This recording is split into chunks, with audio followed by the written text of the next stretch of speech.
In a previous video of mine, I talked about an extremely rare official Nintendo 64 controller pack that contained the Famicom ROM of Ice Climber on it. All of the data on this controller pack was formatted specifically to play within Dobutsu no Mori, the original Japanese version of Animal Crossing.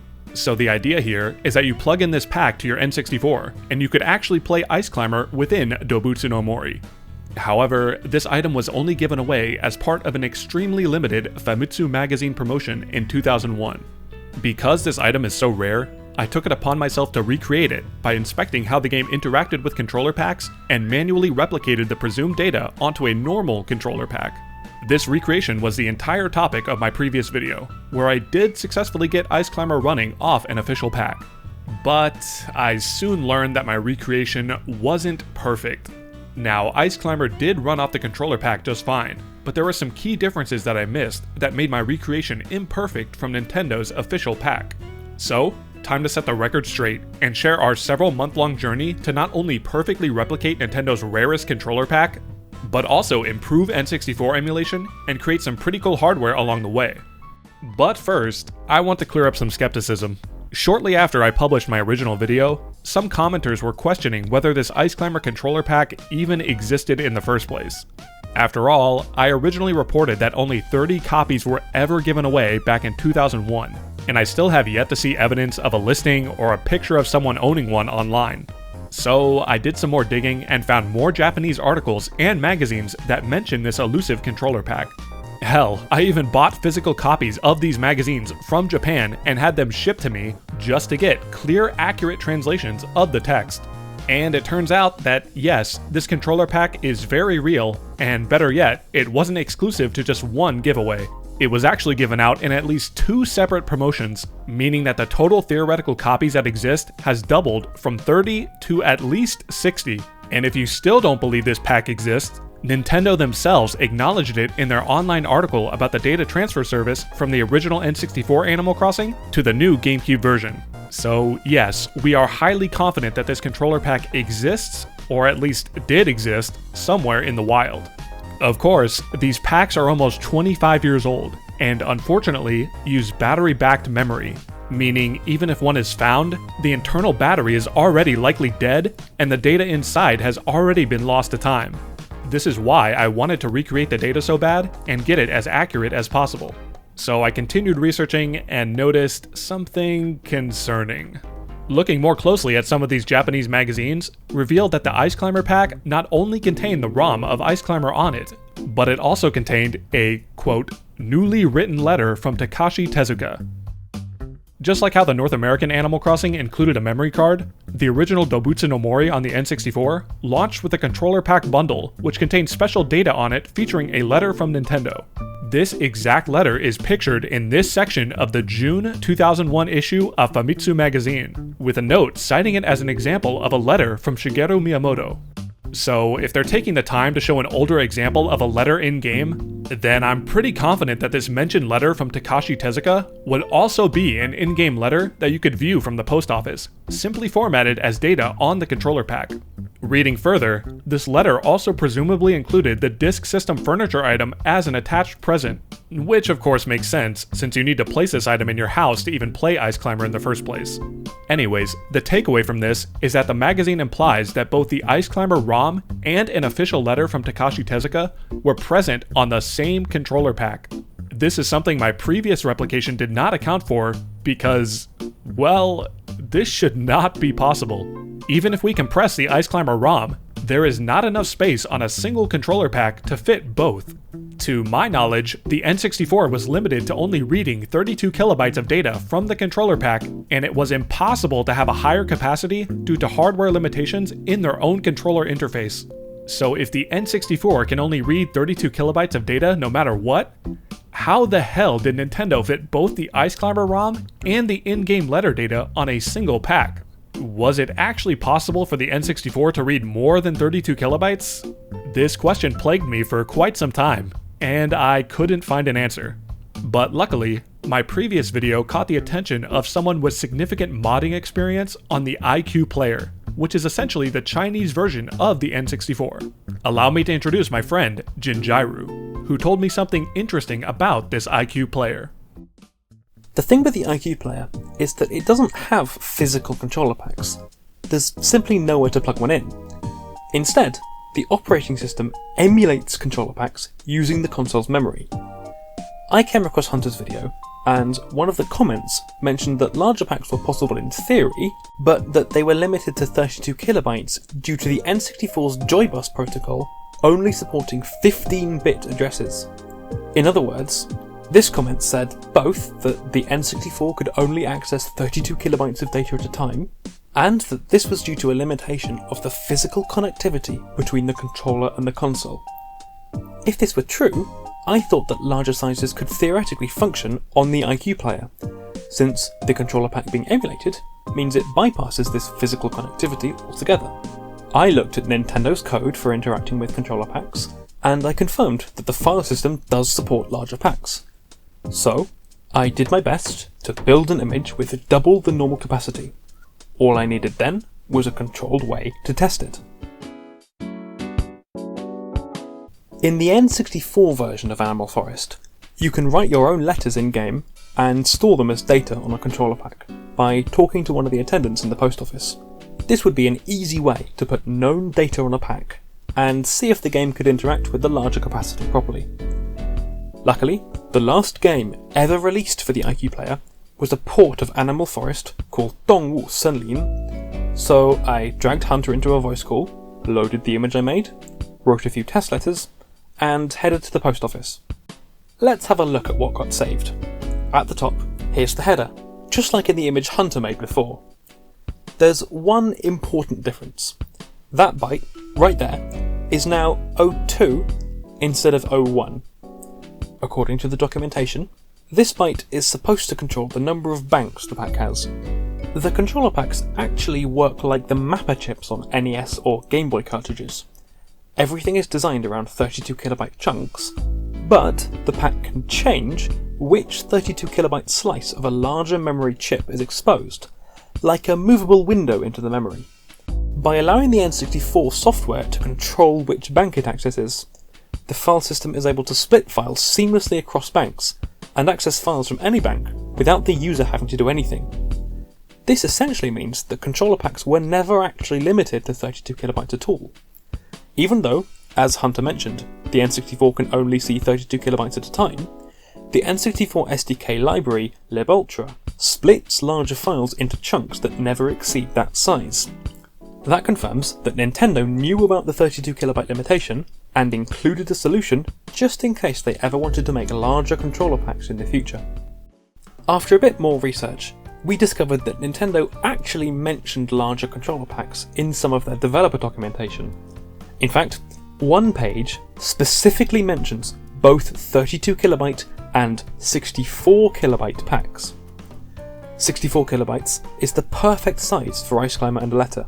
Therefore, it's feasible, and I would say likely, that Nintendo actually manufactured the Ice Climber giveaway pack with a capacity of 64 kilobytes to fit both the game and the letter on a single pack. Later versions of this documentation removed this text, and Nintendo never sold a pack larger than 32 kilobytes, which likely explains why every emulator and third-party pack limits the size to 32 kilobytes. But yes, the potential for a larger controller pack has always been there, it's just that nobody ever took advantage of it. Or so we thought. It turns out that one company was actually paying attention and successfully made and sold a controller pack with 16 times the capacity of a normal one. Datel is a British company famous for their action replay line of cheat devices. They were, as far as we know, the only third-party manufacturer who ever created a controller pack larger than 32 kilobytes without any physical switches. Datel knew they had something special too, since they boast pretty vocally about their controller packs using linear mode in their adverts. The new 4MB linear memory cartridge from Datel Game Products delivers 4 megs of storage space, available at all times. No more switches or buttons to press. Still, we didn't learn about the existence of this pack until after we discovered the support for higher capacities independently. But it's nice to know that an actual physical pack existed that took advantage of the controller pack's base support for larger capacities. We now know for sure that larger packs are definitely compatible with the stock N64, So, Hunter's original claim that 32 kilobytes was the hard limit for controller packs was actually incorrect. Now, with all the discoveries that Jhynjhiruu made, you might be thinking that we can now just buy a Datel controller pack and fit the Ice Climber ROM and the letter data on their larger packs. Well, yes, you could do this, if you can actually find one to buy online. To our knowledge, these larger Datel packs were only ever sold in the UK, and they don't show up for sale online very often. So this forced us to get a little clever. If Datel could make a larger capacity controller pack in the 90s, then why couldn't we just do the same? So now it's time to get our hands dirty, and recreate Nintendo's rarest item. Perfectly this time.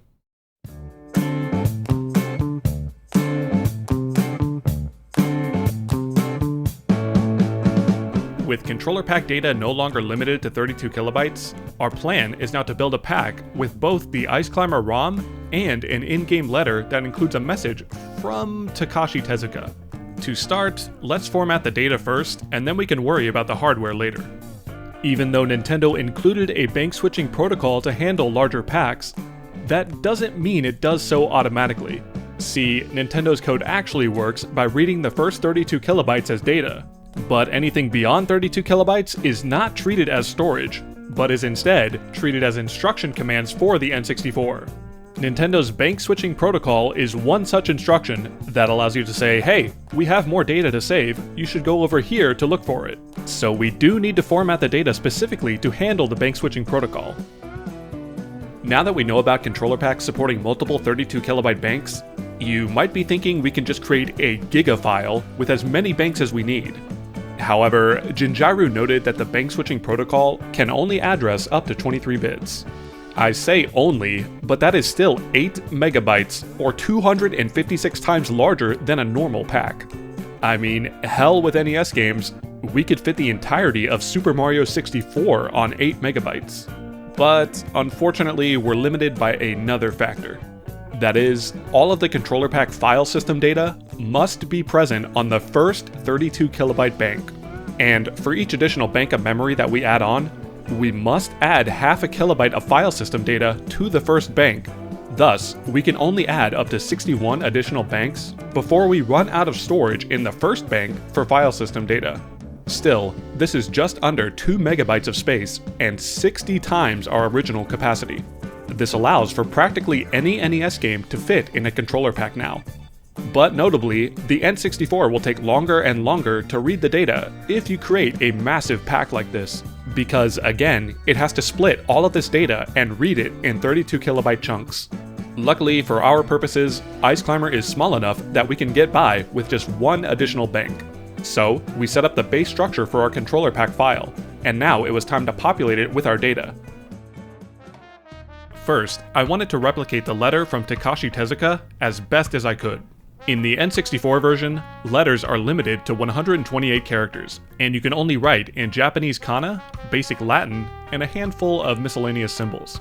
Now, the problem is that we don't have an official Ice Climber controller pack, so we don't have a reference for what the actual letter from Takashi Tezuka looked like. So I had to get creative and imagine what it would say within the game's limitations. I consulted my Japanese friend Yuki, and we came up with this letter. Notably, it's written entirely in Japanese kana, because again, you can't actually input kanji characters in any first-generation Animal Crossing game.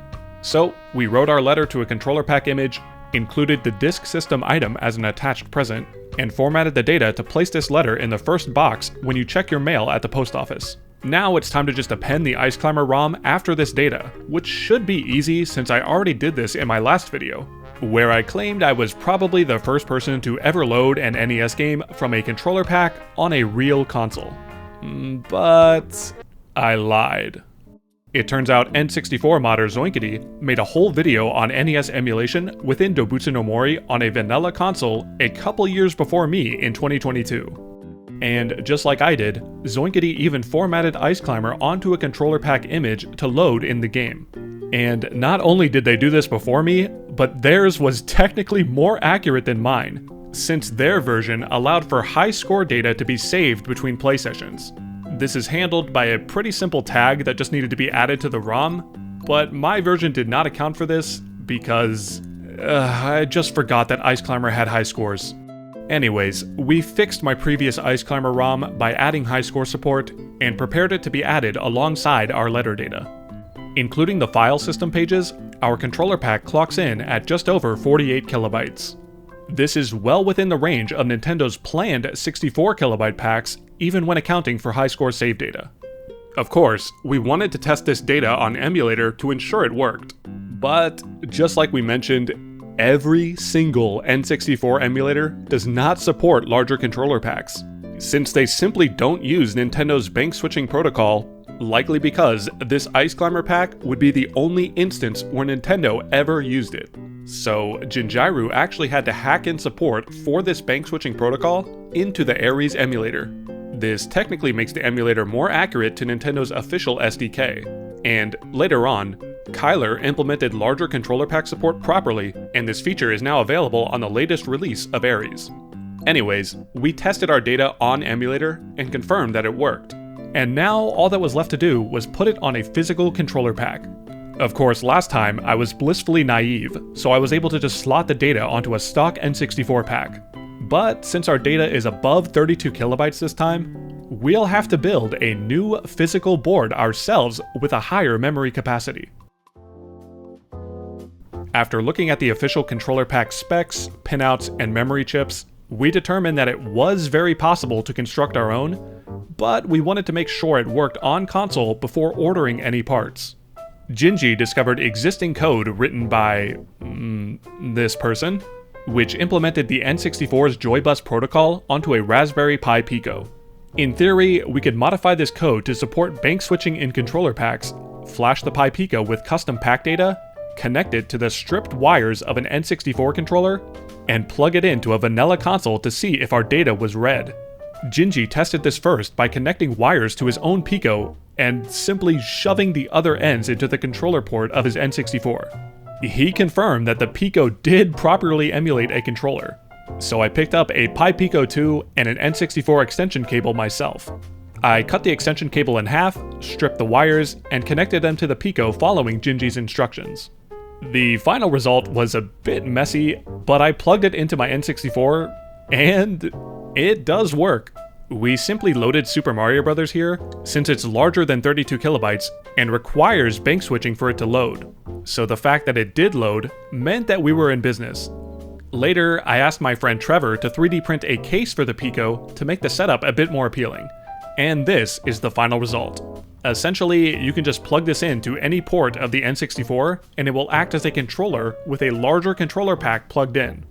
Notably, the code here emulates the entire controller, so you can actually use the Bluetooth-compatible Pico W to turn this into like a wireless dongle that allows you to play any N64 game with a wireless controller, which is pretty neat. While I was quite happy with this setup, and we could have put our custom Ice Climber data on the Pi Pico, this thing admittedly looks nothing like the official Ice Climber controller pack. We still had a desire to create a real physical board inside a controller pack shell to truly replicate the official design. After a few months of being distracted with other things, Jhynjhiruu sent me this open source project by a person named Svenergy, featuring a custom controller pack PCB designed to connect to an RP2040. This project looks super appealing, but like many third-party packs before it, it only supported reading 32 kilobytes at a time. Still, the PCB design and the code were all freely available and laid a great foundation for what we were looking to accomplish. Unlike official controller packs, which were battery-backed, this project also features non-volatile memory, protecting against data loss due to time. I looked at the code provided here, and thought I could modify it to support larger capacity packs. So I had a custom PCB made off of Svenergy's base design, and ordered the RP2040. When they both arrived, I had to solder the RP2040 to the board, which was a bit tricky since it had to align perfectly with tiny pads on the back. After a decent soldering job, I modified the code a bit and tested the board by just slotting it in naked to the back of my N64 controller. And to my surprise, it worked first try. Yeah, just kidding. Now, the board did work, but not with the code that I wrote to support larger packs. so I once again turned to Jhynjhiruu for help debugging. In a stroke of genius, he noticed that my PCB was unfortunately designed to only utilize 15-bit addresses, which would limit the data to 32 kilobytes. However, Nintendo's code does allow for a 16th bit, and critically, the commands to handle Controller Pak bank switching must be present in the addresses that this 16th bit unlocks. Therefore, if we wanted larger Controller Paks to work, we would have to connect that 16th bit to this PCB and the RP2040. We considered designing a new PCB, but Jhynjhiruu noticed an unused I/O pin on the RP2040, so we could technically patch this problem and connect the 16th bit by soldering a bodge wire to the board. Given how jank the whole idea was, and my first attempts not working, I wasn't too confident in this, but I was willing to try. After another sketchy soldering job, I got the bodge wire connected properly and tested Jhynji's new code, albeit with pretty low expectations. So if Ice Climber loads here, then this actually works. Wow. Now that we had a working board with our data on it, all that was left was to find a shell to house it in. I once again hit up my friend Trevor, who sent me several 3D printed shells to fit our board. This includes one that leaves a slot open for the USB-C port on top, which allows for quick custom file management via a PC. However, for our purposes, I just stuck with the default shell.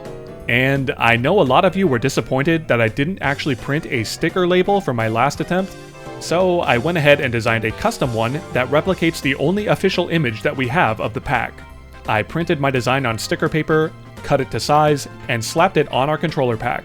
And I have to say, I think it looks pretty nice and accurate. So after months of work, this is our final design, which can be slotted into any N64 controller and replicates the features of the official giveaway pack to the best of our knowledge. After inserting it, you can find the letter from Takashi Tezuka at the post office, complete with the attached disk system item. From here, you can simply place the item in your home, interact with it, and the game will automatically detect the Ice Climber ROM on the controller pack to boot up and play. Now, you might be thinking, all of this work just to play Ice Climber inside a Japanese exclusive N64 game? And yeah, fair point. But I like to think it's more about the journey and discoveries rather than what the pack actually does. Maybe one day, through some miracle, we can find a genuine official Ice Climber pack with an intact battery, but for now, this is probably as close as we can get to truly replicating an extremely rare piece of Nintendo history.